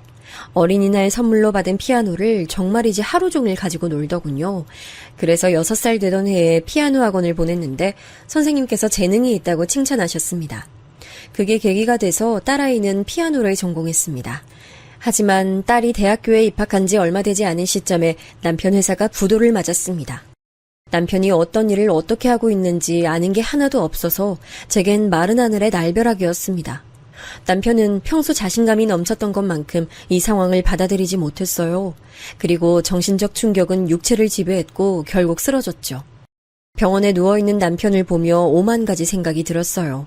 하고 싶은 말을 꽁꽁 싸매고 있는 사람은 저였지 남편이었던 적은 한 번도 없었는데 왜 그런 중요한 일을 혼자서만 그렇게 발버둥치며 해결하려고 했을까? 원망스럽기도 했지만 빨리 자리를 털고 일어나길 간절히 소망했지요. 하지만 야속하게도 제 편이 아니었어요. 남편과 그렇게 사별하고 저는 한동안 어떻게 살아야 할지 감도 안 잡히더라고요. 거기다 남편이 남긴 빚도 상당했거든요. 결국 저는 긴 고민 끝에 남편 보험금과 제 퇴직금, 그리고 살던 집을 팔아 갚을 수 있는 빚을 갚고 친정으로 돌아갔습니다. 학교를 나온 저는 지인을 통해 강남 한 학원에 관리자로 취직했어요. 학교에서 진학 상담을 했던 게 도움이 되더라고요. 덕분에 친정에 들어가서 살기 시작한 지 3년 만에 둘이 지낼 수 있는 집을 마련해 친정을 나왔습니다. 겨우 해방된 느낌이라고나 할까요? 딸아이는 학교를 다니면서 피아노 반주 아르바이트뿐만 아니라 음악학원에서까지 일을 하며 자신의 용돈은 물론 외국에 나가 있는 아들에게도 저 몰래 돈을 보내고 있었어요. 걱정 없이 공부만 하게 해주고 싶었는데 정말 미안했죠. 그런데 어느 날 딸아이가 남친이 생겼다고 제게 수줍게 말하더라고요. 친구가 소개해준 연주 이벤트 갔다가 만났어요. 술, 담배도 전혀 안 하고 저한테 엄청 다정해요. 남자친구를 자랑하는 딸아이의 모습은 낯설면서도 뿌듯했어요. 우리 딸이 이런 얼굴을 하면서 이야기할 수 있구나, 그런 생각들이 머릿속을 떠나지 않았죠. 그러지 말고 엄마한테 소개 좀 시켜줘. 어떤 사람인지. 아직 그럴 정도는 아니에요. 그냥 만나기 시작했지 뭐 결혼의 전제로 만나고 있다거나 하는 건 아니에요. 그래도 엄마한테 얘기할 정도면 어느 정도 너도 생각 있는 거 아니야? 제 질문에도 딸아이는 얼굴을 붉히며 크게 부정하진 않더군요. 하지만 제게 시간을 좀 더 달라고 하기에 저는 그러겠다고 하면서 정말 좋은 사람이길 바란다는 말을 빼놓지 않았죠. 딸아이는 그 뒤로도 몇 번 남자친구에 관해 얘기를 했어요. 저는 그때마다 언제 얼굴 보여줄 거냐고 물었지만 딸아이는 늘 때가 아니라고만 했죠. 그러던 어느 비 오는 날, 저는 퇴근길에 저를 학원에 소개시켜준 지인을 만나기로 하고 집 근처 카페에 갔어요. 당시 자기주도 학습이 유행처럼 번지던 시점이라 지인은 입시 컨설팅을 포함해 그런 부분을 집중적으로 지도할 학원을 새로 오픈하고 싶어 했고, 제가 그 학원 담당이 되어주면 좋겠다고 말했죠. 어떻게 하나 생각이 많아지는데 창밖으로 낯이 익은 실루엣이 보이더군요. 제 딸아이 현지가 한 남자와 우산을 함께 쓰고 있었어요. 그렇게 말하던 남친인 것 같았죠. 딸아이 키가 작은 편도 아니었는데 남자친구는 그보다 20cm는 더 커 보였어요. 무슨 운동을 하는 사람인지 어깨가 떡 벌어지고 체격이 크더라고요. 화기애애하게 웃으며 걸어가는데 괜히 미소가 지어졌죠. 어머, 현지 남자친구 있었어? 전에 길에서 만났을 땐 없다고 하더니 이모한테 거짓말이 나고 말이야. 그때가 언젠데 벌써 5개월은 넘었다. 만나기 시작한 지 얼마 안 됐어. 얼마 전에 100일이라고 커다란 꽃다발 들고 왔더라. 남자는 어때? 만나봤어? 뭐하는 애래? 나야 모르지. 아직 소개시켜줄 때가 아니래. 나도 오늘 처음 봤어. 그래? 근데 왜 이렇게 얼굴이 낯이 익지? 어디서 분명 본 것 같은데. 친구는 딸아이 남자친구를 분명 자신이 만난 적이 있다고 하면서 고민하더니 금방 다시 생각나면 말해주겠다고 했죠. 그렇게 얘기를 마치고 나온 저와 친구는 주차장으로 향했습니다. 저야 걸어가면 금방이라 괜찮다고 했지만 친구는 비도 오는데 어떻게 그냥 보내냐고 하면서 굳이 제게 차를 태워주겠다고 했죠. 친구를 따라 차로 향하는데 방금 본 딸아이 남자친구가 주차장으로 들어오고 있더라고요. 여기 차를 세워뒀었나 보다 하는데 큰 소리로 전화통화를 하면서 어디론가 걸어가고 있었죠. 진짜 내가 제대로 체크하라고 했잖아. 일 자꾸 그따위로 할 거야? 돈 받았으면 돈값 하라고. 진짜 좋게 말할 때 제대로 해라. 박살내기 전에. 알아들었어? 험악한 분위기로 거친 말을 내뱉는 모습에 방금 내가 본 사람이 맞나 싶은 생각이 들었죠. 딸아이의 남자친구가 멈춰선 곳은 저처럼 차에 관심이라고는 쥐뿔도 없는 사람도 단박에 알아볼 수 있는 차량 앞이었어요. 몇 번 봤지만 벤츠가 확실하더군요. 친구도 알아보고는 무슨 벤츠를 몰고 다니느냐고 깜짝 놀랐고요. 친구는 차에 관심이 많은 편이라 보자마자 프리미엄이 확실하다고 하며 제게 딸아이 남자친구 하는 일이 뭐길래 저런 차를 몰고 다니냐고 물었죠. 현지 또래라고 하지 않았어? 그럼 아직 20대란 소리잖아. 뭐 하는 집이길래 저런 차를 몰고 다니는 거래? 너 진짜 들은 거 없어? 내가 더 궁금하다. 도대체 이게 다 무슨... 빨리 집에 가자. 가서 좀 물어봐야겠어. 친구는 고개를 절레절레 흔들며 나중에 알려달라 말하고는 저를 집 앞에 내려줬어요. 저는 들어가자마자 딸아이를 불러 남자친구에 대해 물었죠. 여전히 딸아이는 대답을 회피하고 있었지만 이번만큼은 저도 물러서지 않았어요. 네가 조심스럽다는 건 알겠는데 어떤 남잔지 적어도 무슨 일 하는진 나도 알아야지. 당장 소개시켜달란 말 하는 것도 아닌데. 딸아이는 망설이더니 어렵게 입을 열었어요. 제 예상과는 너무나도 다른 소리에 깜짝 놀랐습니다. 대학원 다니면서 취업 준비하는 사람이에요. 아직 직장 못 구해서 엄마한테 얘기를 못 하겠더라고요. 그래도 이번에 취직 기간에 면접을 여러 군데 봐둬서 취직되면 엄마한테 당당하게 소개하려고 했죠. 취준생이라고? 그럼 집안은? 남친 부모님은 무슨 일 하시는데? 어머니는 갤러리에서 일한다고 하셨고 아버지는 회사 임원이라고 하던데요. 엄마, 갑자기 왜 이런 거 물으세요? 딸아이는 정말 아무것도 모른다는 얼굴을 하고 있었어요. 순간 딸아이가 만나고 있다는 사람이 사기꾼은 아닐까 싶은 생각이 들었죠. 뉴스에도 많이 등장하잖아요. 연인 관계라는 특수 상황을 이용해 돈을 뜯어내는 인간들. 딸아이도 피해자 중 하나는 아닐까 불안해졌어요. 저는 솔직히 방금 있었던 일들에 관해 이야기하면서 혹시 딸아이에게 돈을 요구한 적은 없는지 물었죠. 그런 사람 아니에요. 저한테 돈 얘기는 꺼낸 적도 없고요. 깜짝 놀라면서도 고민이 많은 얼굴로 확인해 보겠다고 하더군요. 그 일이 있고 한동안 딸아이는 남자친구에 관해 한마디도 하지 않았습니다. 저 역시도 따로 재촉하지 않았고요. 그렇게 몇 달의 시간이 흐르고 딸아이는 제게 남자친구를 집으로 데려와도 되겠냐 물었어요.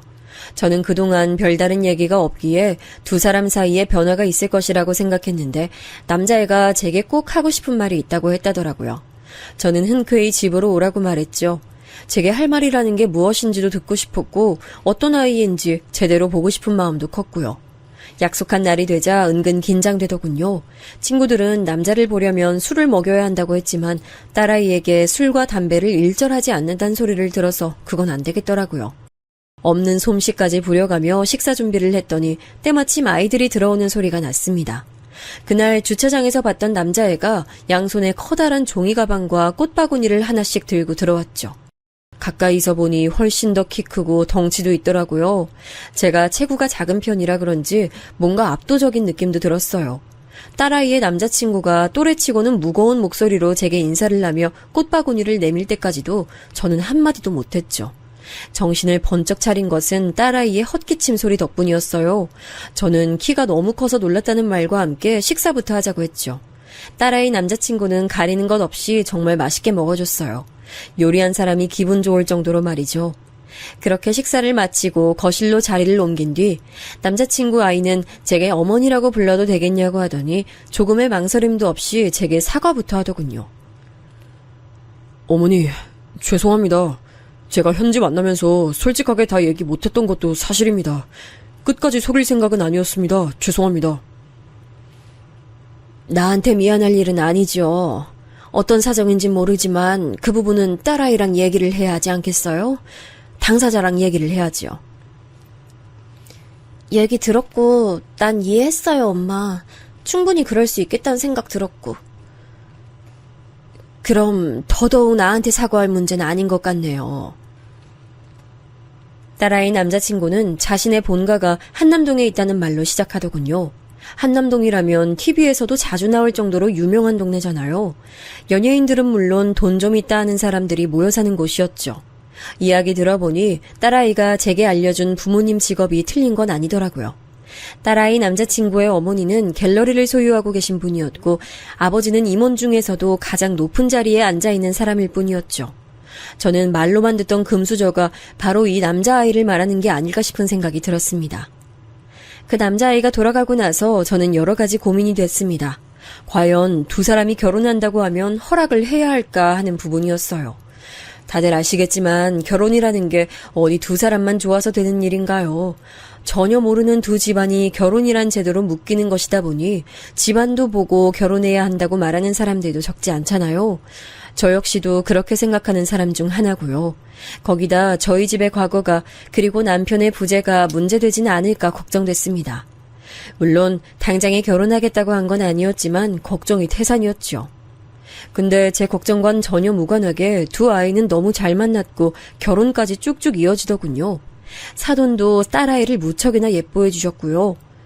제가 생각했던 것들은 그냥 드라마 속에서나 있는 일이구나 싶었죠.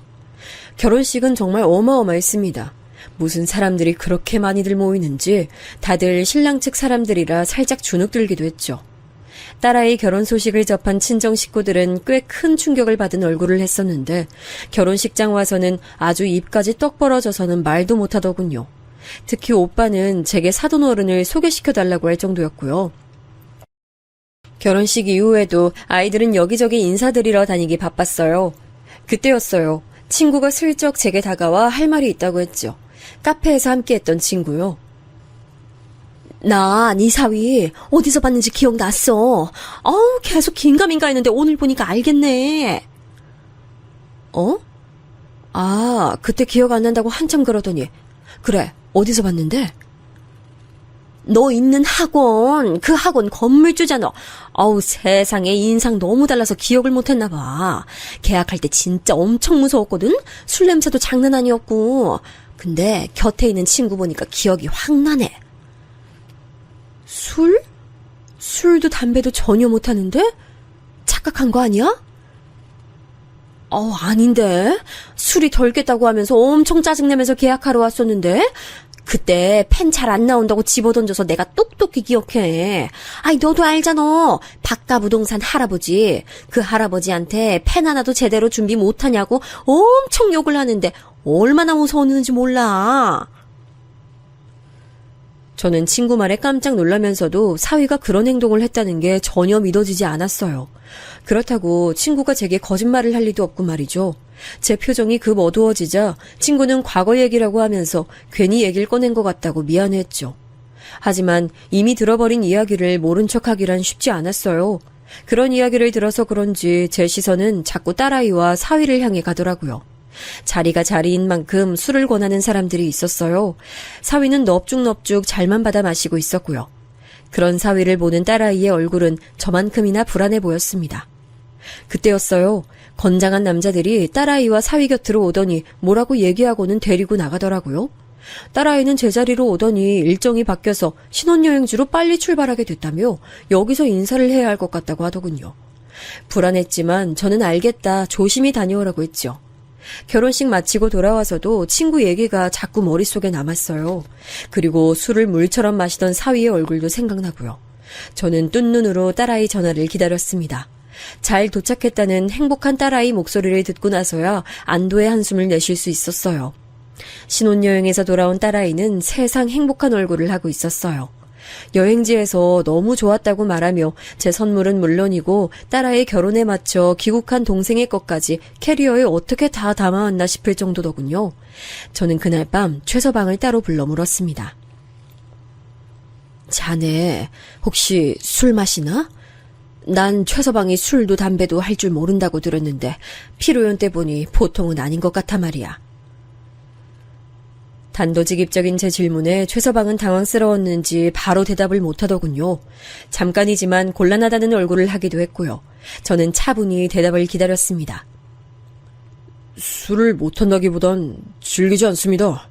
어머니, 그날은 어른들이 주시기도 했고 거절할 분위기가 아니라서 받아 마신 거지 평소엔 전혀 아닙니다. 그래? 뭐 술 마시는 게 문제라는 건 아니야. 혹시 숨기는 게 있나 싶어 물어봤지. 섭섭하네요, 장모님. 제가 무슨 죄인도 아닌데 뭘 숨겨요? 저는 차마 친구가 봤다는 장면에 대해 물어보지 못했어요. 저는 최서방에게 남편에 대해 얘기를 해주면서 부부 사이에 괜한 비밀은 만들지 말아달라고 거듭 당부했습니다. 제 얘기를 다 들은 최서방은 어떤 상황에서도 함께 잘 얘기하겠다고 제게 약속했어요. 저는 그 약속을 믿어보기로 했죠. 누군가의 말처럼 사람은 고쳐 쓰는 게 아닌데 말이죠. 그렇게 신혼여행에서 돌아온 딸아이를 마지막으로 저는 한동안 딸아이를 만날 수가 없었어요. 시댁 어른들을 모시고 살다 보니 자유롭지 않을 것이라고는 생각했지만 이렇게 얼굴 보기 힘들 것이라고는 생각 못했거든요. 자주는 아니더라도 얼굴 보고 밥 먹고 그 정도는 가능하지 않을까 했었는데 무슨 일인지 딸아이와는 자주 전화도 할 수가 없었어요. 부재중으로 넘어가는 건 기본이고 문자나 카톡을 보내도 답이 금방 오지 않았죠. 무슨 일이 있는 건 아닐까 걱정이었어요. 최서방에게 전화를 걸어도 잘 지내고 있다는 말만 돌아올 뿐이었고요. 최서방, 시간 되면 주말에 저녁 좀 함께 먹었으면 좋겠는데 우리 집 막둥이 축하할 일도 생겼고 말이야. 처남한테 축하할 일이요? 뭔진 모르지만 꼭 가야죠. 저는 오랜만에 딸아이의 얼굴을 보겠다 싶어서 들뜬 마음을 숨길 수가 없었어요. 그동안 무슨 일이 있었는지 꼭 물어보겠다고 잔뜩 벼르고 있었죠. 하지만 막상 딸아이 얼굴을 보니 아무 말도 나오질 않더군요. 살도 많이 빠져 보였고 어딘가 모르게 피곤한 얼굴이었죠. 물어보고 싶은 게 잔뜩이었지만 저는 뭐라도 먹여야겠다는 생각만 들었어요. 하지만 딸아이는 음식을 얼마 먹지도 못하고 화장실로 달려갔죠. 최서방은 별거 아니라는 얼굴로 딸아이를 따라가더니 곧 함께 자리로 돌아왔어요. 그 모습을 보는데 순간 머릿속에 지나가는 게 있더라고요. 현지야, 너 임신했어? 제 질문에 딸아이는 수줍게 고개를 끄덕이며 아랫배를 만지작거렸어요. 저는 제가 곧 할머니가 된다는 사실에 깜짝 놀라고 말았죠. 안정이 필요하다고 해서 병원에 좀 있었어요. 그래서 연락이 잘 안 되기도 했고. 저희 어머니께서도 확실해지면 연락드리는 게 좋겠다고 말씀하셨어요. 최서방은 무언가 말하려는 딸아이의 손을 잡으며 제게 말했어요. 저 역시 딸아이를 가졌을 때 몸이 많이 약해져서 고생을 했었거든요. 그래서 상황적으로는 이해가 됐지만 그런 힘든 순간에 엄마가 곁에 있어주지 못했다는 게 너무 속상했죠. 시댁이라는 불편한 곳에서 혼자 힘들어했을 딸아이를 생각하면 마음이 아프더군요. 딸아이는 최서방 눈치를 보며 제게 웃어 보였어요. 하지만 저는 그 웃음이 석연치 않았죠. 그럼 며칠만이라도 여기서 좀 있다가 엄마도 너 가졌을 때 고생 많이 했었는데. 어머니, 말씀은 정말 감사하지만 이 사람 건강 챙겨주는 사람들도 집에 상주하고 있으니까 너무 걱정 마세요. 그래도 엄마 마음이 그게 아니야. 현지도 내가 챙겨주는 게 더 편할 거 아니야. 전혀 모르는 사람들보다는. 그러니까 최서방. 당연히 어머니께서 잘 챙겨주시겠지만 그렇다고 어머니께서 전문가는 아니시잖아요? 이 사람 컨디션 체크는 그냥 전문가한테 맡기는 게 어떻겠어요? 제 말에도 최서방은 단호하게 절대 그럴 수 없다 하더군요. 울컥한 마음이 들었지만 붙잡아둘 명분이 없었어요. 하지만 이대로 딸아이를 보내면 안 된다는 생각이 든 것도 사실이었죠. 엄마 괜찮아요. 입덧이 좀 심하긴 한데 시댁 어른들이랑 집안일 봐주시는 분들이 세심하게 잘 챙겨주시거든요. 제가 서운한 기색이 역력하자 딸아이가 한마디 하더군요. 하지만 그 모습마저도 제 눈엔 어색하게 보일 뿐이었죠. 그날 저는 내키진 않았지만 아이들을 다시 보내야 됐어요. 딸아이가 타고 간 차가 멀어질 때까지 내려다봤죠. 그날 이후 딸아이와는 또 연락이 닿지 않았어요. 이번엔 문자조차 읽지 않더라고요. 카톡엔 사라지지 않은 일이 쌓여만 갔습니다. 거기다 최서방도 연락이 닿지 않았고요. 이대로는 도저히 안 되겠다 싶어 딸아이와 초중고를 함께 다녀 많이 가까운 미진이에게 전화를 했습니다. 미진이 역시 딸아이와 연락이 되지 않는다 하더군요. 안 그래도 연락이 안 돼서 어머님께 전화드리려고 했어요. 저번 주에 전화하다가 끊겼거든요. 입덧이 너무 심하다고 힘들다고 하더니 갑자기 전화가 툭 끊겼어요. 그리고는 소식이 없네요. 다른 말은 없고? 혹시 그동안 연락하면서 수상하다거나 뭐 이상한 일은 없었어? 딱히 그런 말은 없었어요. 그냥 서둘러 전화 끊는 일이 많았다는 것 정도? 말도 없이 그냥 뚝 끊어버리는 일이 대다수였죠. 나중에 물어보면 남편이 들어와서라거나 시댁 어른께서 찾으셔서 그랬다고 하는데 아무리 그래도 그렇게 전화를 끊는 일이 어딨냐고 했더니 미안하다고만 하더라고요. 저는 점점 더 뭔가 이상하다는 생각과 함께 머릿속에 경보기가 울렸어요. 저는 내친 김에 최서방 회사에 찾아갔죠. 하지만 출장 갔다고 하면서 연락이 어렵다고 하더라고요. 내가 최서방 장모예요. 너무 급한 일이라서 그런데 어떻게 연락할 방법이 없나요? 죄송합니다. 중요한 출장이라 저희도 당장 연락을 전달하기가 어렵습니다. 하지만 오셨다고 메모 남겨둘게요. 저는 너무 급해서 그러니 어떻게 방법을 찾아볼 수 없겠냐 물었지만 돌아오는 대답은 하나더군요. 온몸에 힘이 하나도 들어가지 않았어요. 겨우 집에 들어오니 아들이 어디 아픈 건 아니냐고 걱정스럽게 바라봤죠. 너희 누나가 연락이 안 되네. 최서방도 마찬가지고. 출장 갔다곤 하는데 아무리 그래도 이렇게 연락이 안 될 수 있어?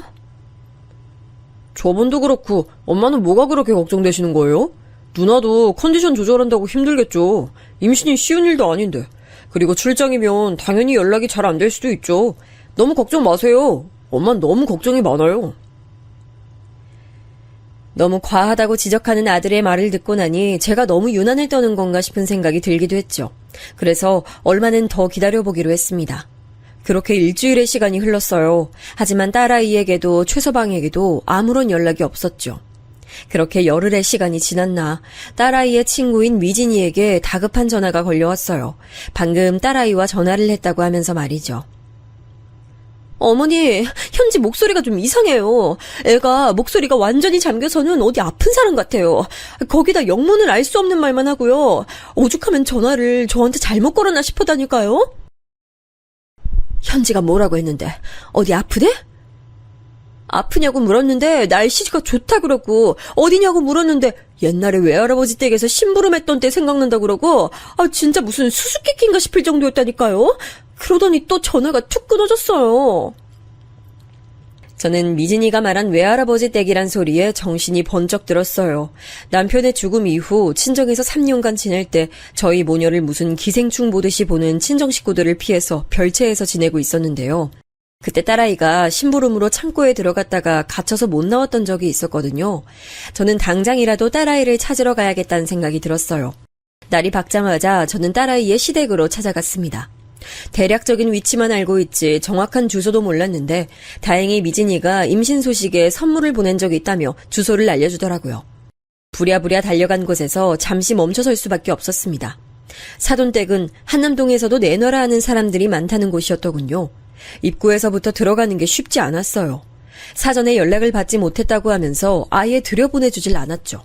저는 사돈댁에 인사하러 왔다고 말했지만 저를 아래 위로 훑어보는 사람들이 들은 척도 안 했죠. 확인해 보세요. 제 말이 맞는지 아닌지. 그럼 될 거 아니냐고요.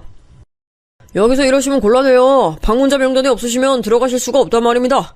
여기가 아무나 들어가는 데가 아니에요. 기가 막혔습니다. 한참 실랑 일을 하는데 갑자기 차 한 대가 멈춰서더니 최서방이 내리며 저를 불렀어요. 저는 그동안 제 전화며 문자를 다 무시한 최서방을 보는 순간 욕이 혀끝까지 올라왔지만 꾹 눌러 참아야만 했어요. 최서방, 출장이라고 하더니 이제 돌아온다 봐. 전화에 답이 없길래 아직 출장 중인 줄 알았는데. 그게 죄송합니다. 제가 정신이 좀 없어서. 장모님께서는 여기 무슨 일이세요?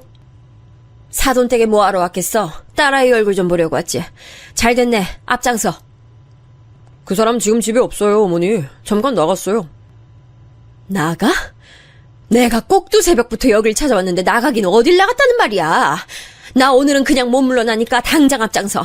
무슨 일이 있어도 얼굴 봐야겠으니.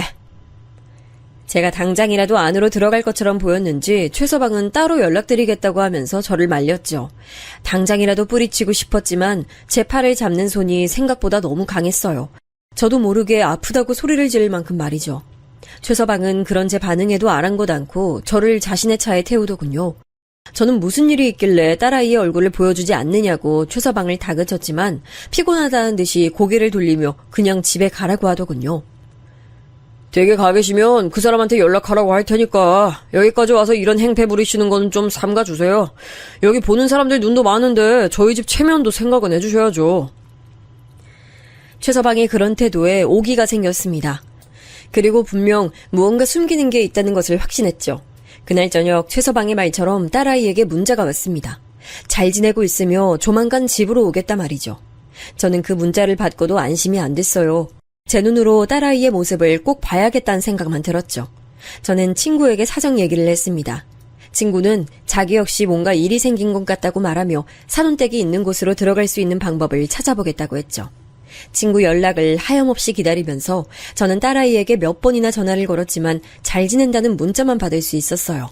여전히 목소리 한 번 들을 수 없었죠. 며칠 뒤 친구는 몇 달이 건너 아는 사람이 그 안에서 살고 있다고 하면서 방문객의 이름을 올려주기로 했다고 알려줬어요. 그리고 바로 찾아갔죠. 혹시나 관리인이 저를 알아보면 어떻게 하나 긴장했지만 다른 사람이더군요. 친구와 함께 들어간 저는 바로 사돈댁으로 향했습니다. 집에서 일하는 사람들만 있을 뿐 사돈도 최서방도 나가고 없었죠. 처음엔 아무도 없다고 들여보내주질 않아서 이대로 물러나야 하나 싶었는데 곧 정장을 차려입은 여자분이 나와선 잠시 들어오라고 했죠. 꽤나 높은 사람인지 다들 그 사람한테 고개를 숙이더군요.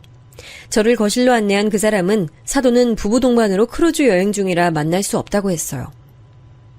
저는 딸아이를 좀 보고 싶은데요. 집에 없나요? 작은 사모님께서는 안정기에 접어들어 체력 회복을 위해 잠시 지방에 가셨습니다. 휴양이요? 어디로요? 저는 전혀 들은 바 없는 이야기라 어디로 간 것이냐 물었지만 여자는 알려줄 수 없단 말만 했습니다. 최서방도 알고 있냐고 물었지만 마찬가지로 대답할 수 없단 대답이 돌아왔고요. 도대체 뭐가 시원하게 해결되는 것이 없어 답답한 찰나 여자는 이제 그만 나가달란 말을 하면서 제 가방을 들었어요. 내 딸 어디 있는지 알려주세요. 얼굴도 안 보여주고 목소리도 못 듣고 잘 지낸단 문자가 전부인데 걱정 안 되게 생겼어요? 안정기에 접어들었다고 하면서 체력 회복은 또 무슨 말이에요? 말이 된다고 생각해요? 당신들 돈이 아무리 많아도 사람을 이렇게 대우하면 안 되죠. 드릴 말씀 없습니다. 가방 가지고 나가주세요. 여자는 제 손에 가방을 꼭 쥐어주며 나가라고 했죠. 그런데 제 손을 쥐는 그 느낌이 이상하더라고요. 가방을 건네줄 때 그렇게 손을 잡는 경우가 없지 않나 싶으면서 말이죠.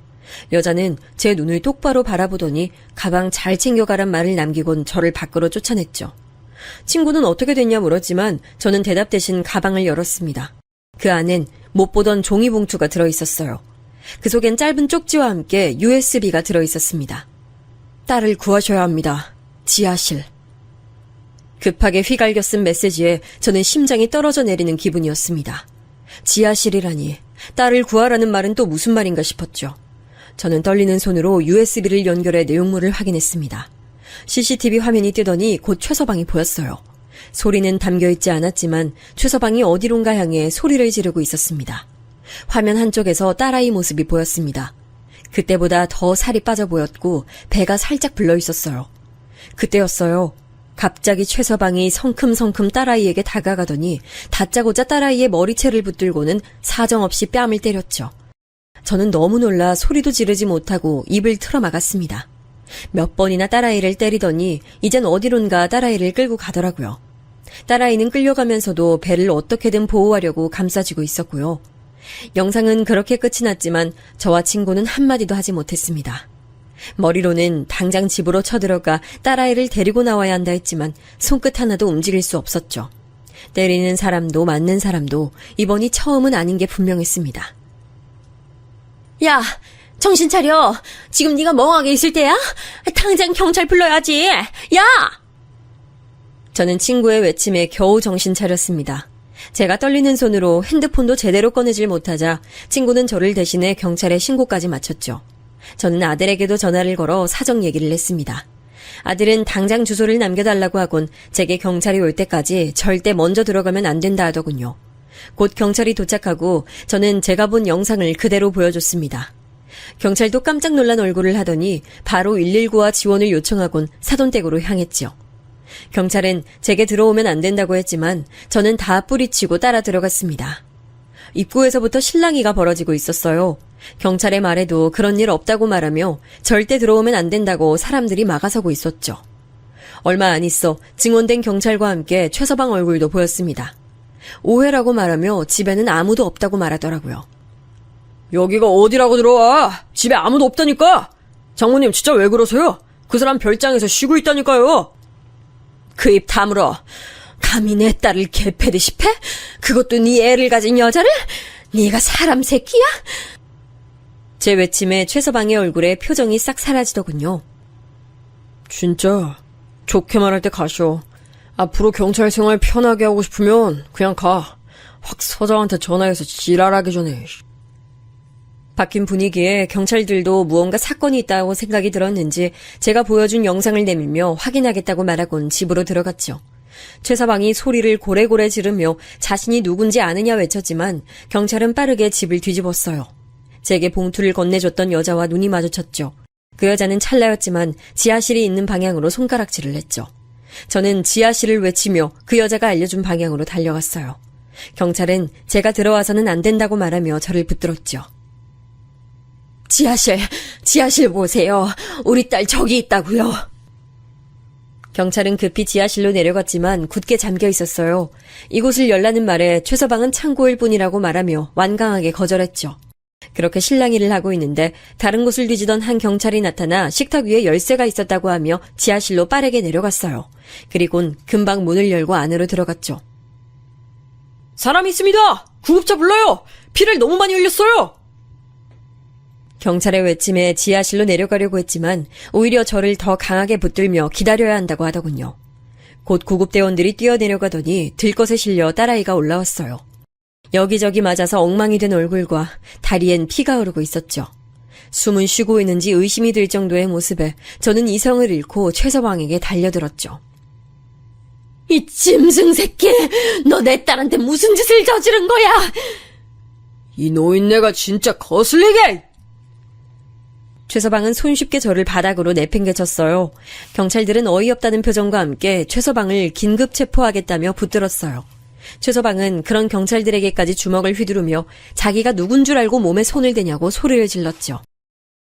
고작 경찰 나부랭이 주제에 감히 내 몸에 손을 대고 멀쩡할 줄 알아? 니들 내가 똑똑히 얼굴 받았다. 싹 다 옷 벗을 각오해. 여기가 어디라고. 이씨. 그리고 놓친네. 그러길래 딸 자식 교육 좀 잘 시키지 그랬어. 어디서 하늘 같은 남편이 하는 일에 간섭에 잔소리에 버릇 좀 고친다고 몇 대 때렸더니 감히 덤벼들긴 하고. 하긴 놓친네 하는 꼴을 보니 그 애미의 그 딸이지. 젠장. 뭐? 이 쓰레기 같은 새끼! 내가 너 이대로 둘 것 같아? 절대 가만히 안 둬, 알겠어? 뭘 할 수 있는데. 꼭 아무것도 없는 것들이 자존심의 꼴값을 떨어요. 최서방이 저를 비웃으며 중얼거리자 경찰들도 잔뜩 굳은 얼굴을 하며 아까보다 더 단호한 움직임으로 최서방을 붙들었어요. 그때였습니다. 아이고 수고 많으십니다. 아주 일장연설을 하시던데 말씀 다 끝나셨어요? 경찰들 사이로 아들과 함께 유학을 갔던 아들 친구의 얼굴이 보였어요. 아들은 사색이 된 얼굴로 제게 다가와서는 누나 만났다고 하면서 저를 꼭 안아주었죠. 저는 이게 다 무슨 일이냐고 했더니 아들이 더 이상은 걱정할 필요가 없다고 자신있게 말하더군요. 검찰에서 나왔습니다. 최석필 씨. 당신 아주 여러 가지로 총체중 난국이더만 와이프를 저지경으로 만들질 않나 탈세까지. 여기 구속영장이요. 도주 위험이 있어서 제가 바로 여기까지 들고 왔죠. 데려가시죠. 경찰은 정식 구속영장을 확인하곤 수갑까지 채워서 밖으로 끌고 갔어요. 아들은 제게 누나가 있는 병원으로 가자고 저를 부축했죠. 아들 친구는 아무래도 구린 구석이 많은 것 같다고 말하며 제게 무슨 일이 있어도 대가를 치르게 할 테니 너무 걱정하지 말란 말을 남기곤 빠르게 경찰을 따라 나왔어요. 저는 아들의 부축을 뿌리치고 제게 봉투를 전해준 여자에게 다가갔습니다. 고마워요. 열쇠도 당신이 뒀죠? 알려줘서 고맙습니다. 더 빨리 알려드리지 못해서 죄송합니다. 작은 사모님, 맞아서 지하실에 갇혀 계셨던 게 이번이 처음이 아니에요. 그때 친정에 저녁 먹으러 간다고 하고 다녀오신 뒤로 몇 번이나 있었어요. 신고했어야 했는데 너무 무서워서 죄송합니다. 아니에요. 덕분에 오늘 딸아이 목숨을 구했습니다. 감사합니다. 저는 여자에게 고맙단 말을 몇 번이나 더 했어요. 아들은 여자에게 혹시 재판에 증인이 되어줄 수 있냐고 물었고 여자는 무조건 나가겠다고 했어요. 혹시 모를 상태를 대비해 아들은 자신과 함께 나가시는 게 좋을 것 같다고 말했고 여자도 저와 함께 그 집을 나왔죠. 밖으로 나왔더니 친구 모습이 보이질 않았어요. 아들 말에 의하면 구급대를 따라 병원으로 갔다고 하더군요. 저는 바로 딸을 보러 병원을 갔습니다. 병원에서는 여기저기 맞은 곳이 많아 걱정했지만 유산은 아니라고 하더군요. 그 상황에서도 아이를 지키려고 배를 감싸던 딸아이의 모습이 떠올라 눈물이 흘렀죠. 저는 피가 그렇게 많이 흘렀는데도 괜찮았냐고 물었지만 다리에 찢어진 상처가 많아 생긴 것이라 하더군요. 호흡기를 하고 잠든 딸아이 얼굴을 보며 저는 혼자 얼마나 무서웠을까. 딸아이가 견뎌야 했을 시간들에 대한 미안함과 분노로 뇌가 다 녹을 것 같았어요. 피아노를 치던 예쁜 손은 여기저기 상처들로 보기 흉했고 다리 곳곳엔 푸른 멍들이 가득했죠. 의사 말에 의하면 온몸이 멍투성인데 딱 하나 배만 멀쩡하다고 하더군요. 그 말에 저는 결국 눈물이 터졌습니다. 금방 깨어날 것이라는 의사의 말에도 딸아이는 며칠을 그렇게 눈을 감고 있었어요. 저는 왜 의식이 돌아오지 않느냐 물었지만 의사들도 좀 더 기다려보라는 말만 했죠. 저는 딸아이의 손을 잡고 매일같이 말했어요. 다 괜찮아. 이제 엄마가 곁에 있을게. 우리 딸, 내 새끼. 누나, 이제 일어나. 누나 괴롭힐 수 있는 사람은 이제 아무도 없어. 그러니까 겁먹지 말고 이제 일어나, 누나. 제 모습에 아들은 긴 한숨을 내쉬며 제 손과 딸아이의 손을 겹쳐 잡으며 중얼거렸어요. 그렇게 얼마의 시간이 더 흐르고 드디어 딸아이 의식이 돌아왔어요. 저와 눈이 마주친 아이는 힘겹게 손을 들어 제게 뻗었지요. 저는 그 손을 잡고 살아 돌아와줘서 고맙다고 몇 번이나 말했는지 몰라요. 딸아이 눈에서도 눈물이 흐르기 시작했죠. 하지만 문제가 있었어요. 충격이 너무 심했는지 딸아이가 말을 못하더군요. 뭐라도 말을 하려고 입을 뻥긋거렸지만 아무런 소리도 나질 않았어요. 병원에서는 뇌에 이상이 있는 것은 아니라는 소견과 함께 정신과 치료를 권하더군요. 그 소리에 저는 최서방에 대한 분노가 더 활활 타오르는 기분이 들었습니다. 퇴원해도 된다는 말에 딸아이를 데리고 집으로 돌아온 저는 회복에 온 신경을 쏟았어요. 그 사이 사돈이 한국으로 돌아왔는지 집으로 찾아왔더군요. 저는 문을 닫아 걸고 아무 할 말이 없다고 말하곤 그 사람들을 쫓았어요. 하지만 쉽게 물러날 사람들은 아니었는지 학원까지 찾아왔더군요. 원래 그런 애는 아닌데 술만 들어가면 막무가내가 되어버렸어요. 사람 하나 살린다 생각하시고 한 번만 용서해 주세요. 앞으로 술은 절대 못 마시게 하겠습니다. 그러니까 이보세요. 당신 아들이 우리 딸한테 무슨 짓을 했는지 보기는 하셨어요? 영상 아주 잘 남아있을 텐데 그걸 봤으면서 내 앞에 나타나서 용서? 용서란 말을 입에 올려요? 저희가 그 점에 대해선 충분히 보상을 해드릴 테니. 보상이요? 무슨 보상? 돈? 집? 부동산? 뭘로 보상하시려고요? 당신들은 그런 걸로 보상이 되는 모양인데 우린 아니거든요.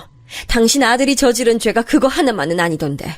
우리한테 이렇게 찾아와서 빈다고 해결될 일이겠어요? 알아보니 저지른 범죄들이 한두 가지가 아니던데 그동안은 그 돈으로 입막음이 됐을진 몰라도 이번엔 천만의 말씀이에요. 그러니까 돌아가세요. 자꾸만 저를 붙들며 이야기해보자고 하는 안사돈의 손을 강하게 뿌리쳤습니다. 자식의 잘못된 모습을 그대로 방치한 것도 죄라면 죄일 텐데 이 사람들은 그저 원래 그런 애가 아니라는 말로 얼버무리려고 하는 게 너무나도 가증스러웠죠. 그대로 나가려다 저는 그 사람들을 바라보며 말했습니다. 해주실 게 딱 하나 있네요.